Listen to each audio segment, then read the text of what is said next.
Hi, everyone, and welcome back to our holiday event, 12 Days of Holiday Self-Care. We are on day 2, and we're going to be talking about Savor What Truly Matters. I think this is a great topic. I'm excited to get into it.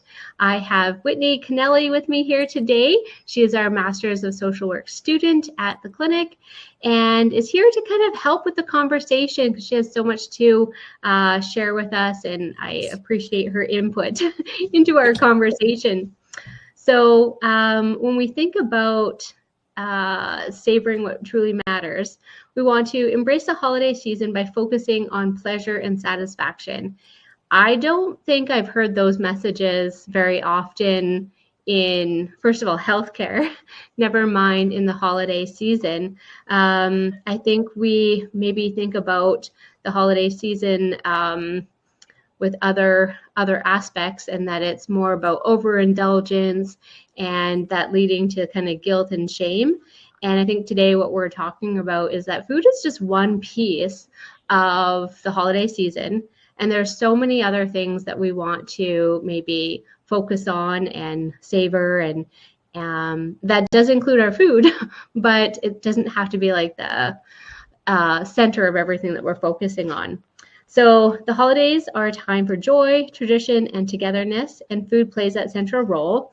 But with so many expectations around what, how, and when to eat, it's easy to lose sight of simple pleasures that make this time super special. Today, we're going to explore how to focus on satisfaction and enjoyment, honor your cravings, and reconnect with your body's natural rhythms without guilt, stress, or rigid rules. Well, we hope so. Easier said than done. So let's dive into what truly matters. So let's start off with talking about savoring the flavors. When we think about food, food is sometimes positioned as like just fuel for the body, but it isn't really just fuel for the body. It can be an experience. I think that there's certain foods I remember growing up with that if we're around now, or if I had them around, I'm like, oh, that was such an experience, a memory. The holidays offer the unique opportunity to celebrate through the flavors and traditions of the season. And if we get too caught up in, worrying about our food, I think we might miss the mark on savoring, what's in front of us, whether it's people, whether it's the event, or even our food. So, Whitney, when we think about savoring, say food or memories of a holiday get together, what are things that kind of come to mind for you that diet culture might get in the way of people truly enjoying their holiday experience? Yeah, I've noticed this even in my own eating disorder recovery, is even just having to think about what I would eat before getting there. It was so nerve-wracking. Sometimes I would have to plan like, okay, well, if we're having this, and this, I'm already like trying to kind of compensate ahead of time. I'm not even fully excited about the food then. It was more, yeah, just kind of planning like what's on my don't eat list, what conflicts with my diet at the time, to now shifting to now where I'm like, oh my gosh, I miss my grandma's Ukrainian homemade pierogies, and I cannot wait to eat all the gluten in them completely. And again, that was such a part of our Ukrainian tradition that I lost out on for so long. And I'm like, just thinking about pierogies as you're talking about, and how like it bonds with your culture. You get to partake in it, and again, it's like I'm not having to safety plan ahead of time. I can just like throw myself into the meal and like really be present with everyone around me eating this awesome food that was taken a long time to make too. Yeah. Mm-hmm. Yeah, so being present, I think is kind of what you're getting at, is that when we are allowing our kind of relationship with food, if it's, uncomfortable, like pulling us away from being present in the moment and enjoying the foods, the flavors, the moments of the season, because we're too worried about I guess, what our food is going to be, what food's going to be involved. So yeah, I think that being present is important. Um, I I also think that when we maybe go to a gathering or have people over, or we're around food, we might worry a lot and maybe just eat really fast Mm, or eat without thinking. And some people, maybe that's the way you have to kind of get through your meal, but slowing down and spending time savoring those foods, because you could be creating memories at the same time. Like if you didn't create those priority memories back in the day, you wouldn't have them with you right yeah, now. it's true. So, slow down, take time to taste. I think that often people aren't able to do that. And then I think when we look at, savoring things, we want to also honor our cravings. And I've talked about this already, but if we are craving a food item and we make a alternative decision, healthy choice, Mm, that craving usually doesn't go away. No matter how many diet gurus say like it's a good alternative, we still have that craving. So allowing yourself to enjoy the foods that you're truly craving, restricting or forbidding certain foods, it backfires.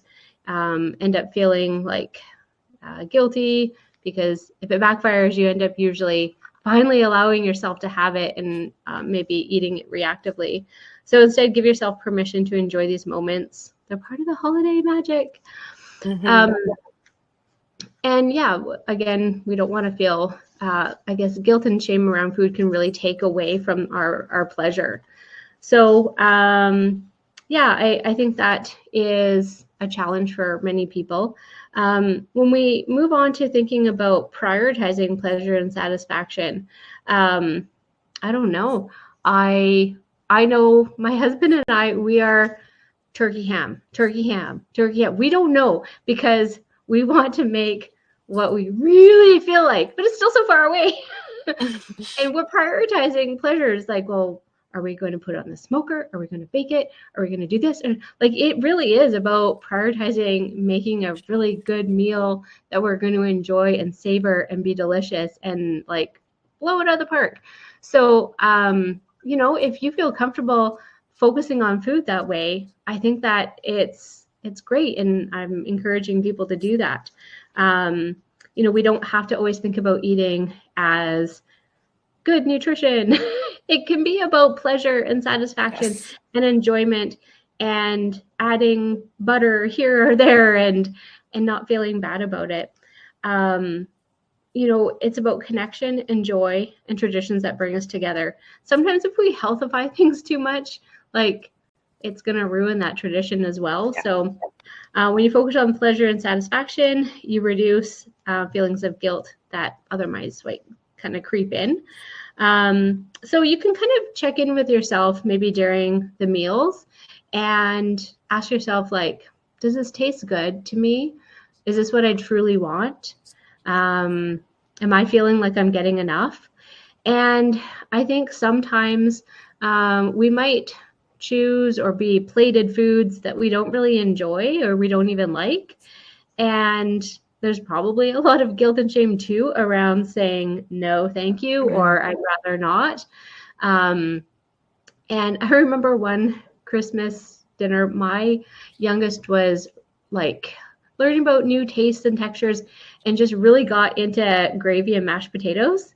And like, but that's all she wanted. Like, we couldn't convince her to have any turkey, or and then she had like 3 or 4 servings of gravy and mashed potatoes. And I just let her because it was what she was enjoying in the moment. And it's one meal.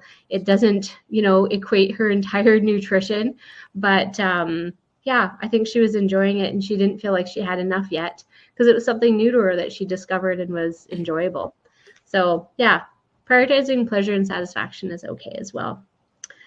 Um, Another area that kind of comes up too is that just as we're talking in a positive light, like enjoyment and pleasure and satisfaction, when we look at the flip side, like not everybody is going to find food enjoyable or pleasurable or find satisfaction in it.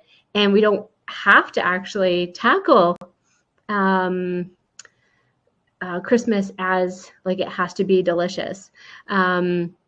Especially if we have a lot of sensory differences, we can focus on like just meeting basic nutrition needs, what feels good in the body, and it might not be Christmas dinner.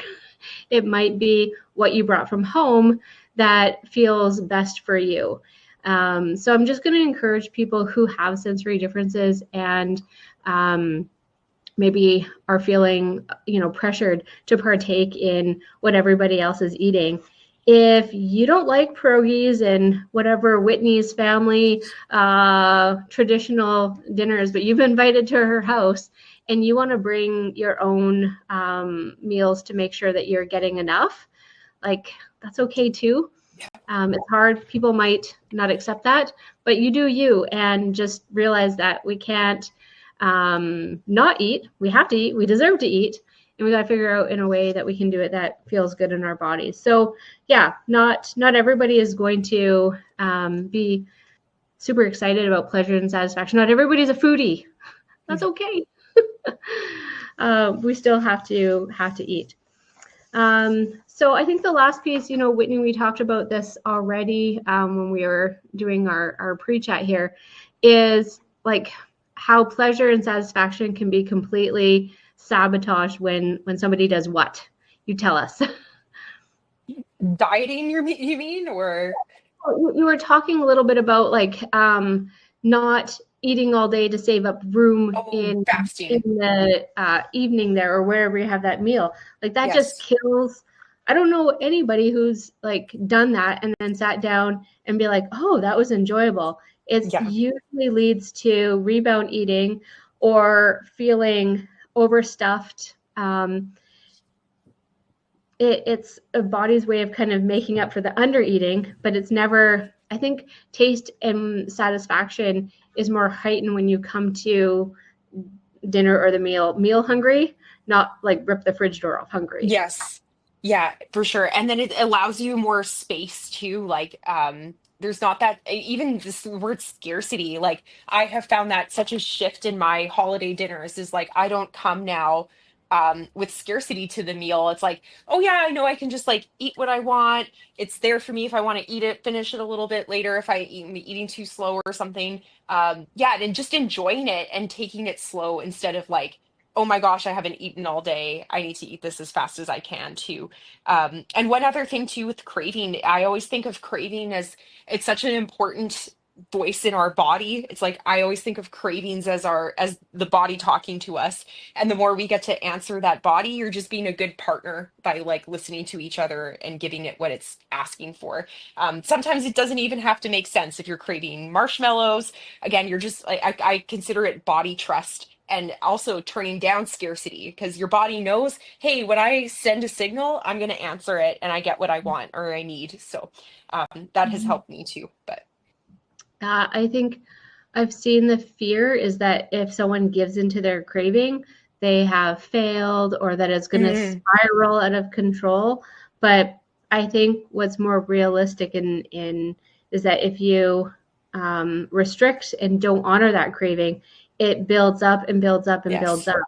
And then when you finally do allow yourself to have that food item, you're not necessarily just having a few or enough to feel satisfied.